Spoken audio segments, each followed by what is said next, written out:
भारत के पड़ोसी मालदीव चुनाव में चीन समर्थक पार्टी भारी मतों से जीती हुई दिख रही है। प्रारंभिक परिणामों के अनुसार मालदीव के राष्ट्रपति मोहम्मद मुइज़्ज़ू की पार्टी ने रविवार को हुए चुनाव में भारी जीत हासिल की है।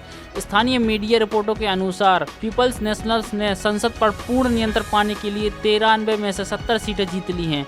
इस नतीजे से देश के पारंपरिक सहयोगी यानी भारत से दूर चीन के पक्ष में जाने की गति में तेजी होगी। वहीं सहयोगी द्वारा हासिल की गई 3 सीटों से उत्साहित परिणाम यदि पुष्टि हो जाती है तो पीएनएससी को सर्वोच्च बहुमत मिलेगा। यह सिर्फ प्रारंभिक परिणाम थे, पूर्ण परिणाम सोमवार को आने बाकी हैं। वहीं स्थानीय समाचार साइट मेहरू के अनुसार पूर्व राष्ट्रपति इब्राहिम मोहम्मद सोलिह ने नेतृत्व वाली मुख्य विपक्षी पार्टी यानी मालदीवियन डेमोक्रेटिक पार्टी ने, जिसे भारत का समर्थन प्राप्त है, उसे संसद में 65 के मुकाबले केवल 15 सीटें ही हासिल हुई हैं।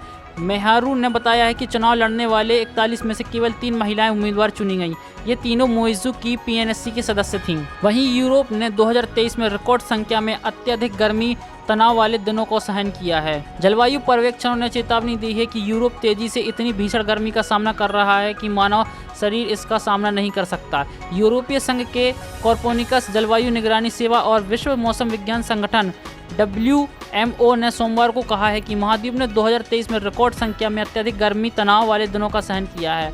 अपनी नवीनतम रिपोर्ट लिखने में कोपरनिकस और WMO ने पिछले साल की चरम स्थिति का उल्लेख किया है, जिसमें जलवायु की हीट वेव भी शामिल है, जिसने दक्षिणी यूरोप के 41% हिस्से को बहुत मजबूत या अत्यधिक गर्मी के तनाव में धकेल दिया। रिकॉर्ड के अनुसार किसी भी दिन ऐसी परिस्थितियों में यूरोप का सबसे बड़ा क्षेत्र महाद्वीप को विनाशकारी बाढ़, गंभीर सूखा, हिंसक तूफान और अब तक की सबसे बड़ी जंगल की आग का सामना करना पड़ सकता है। वहीं रिपोर्ट में कहा गया है कि पिछले 20 वर्षों में यूरोप में गर्मी से संबंधित मौतों में लगभग 30% की वृद्धि हुई है। दुबई में अत्यधिक बारिश जलवायु परिवर्तन से जुड़ी क्लाउड सीडिंग से नहीं, वैज्ञानिकों का तर्क। दुबई में सोमवार और मंगलवार की देर रात अत्यधिक बारिश के कारण दुनिया की सबसे उन्नत लेकिन शुष्क शहरों में से एक और 7 दशकों में सबसे भीषण बाढ़ आ गई है। वर्षों की तीव्रता ने अटकलें लगाई कि क्लाउड सीडिंग के कारण ऐसा हुआ होगा। ग्रंथम इंस्टीट्यूट जलवायु परिवर्तन और पर्यावरण के एक वरिष्ठ व्याख्यात फ्रेडरिक ओटो ने कहा है कि दुबई में 75 वर्षों में सबसे भारी वर्षा क्लाउड सीडिंग के कारण नहीं हुई है।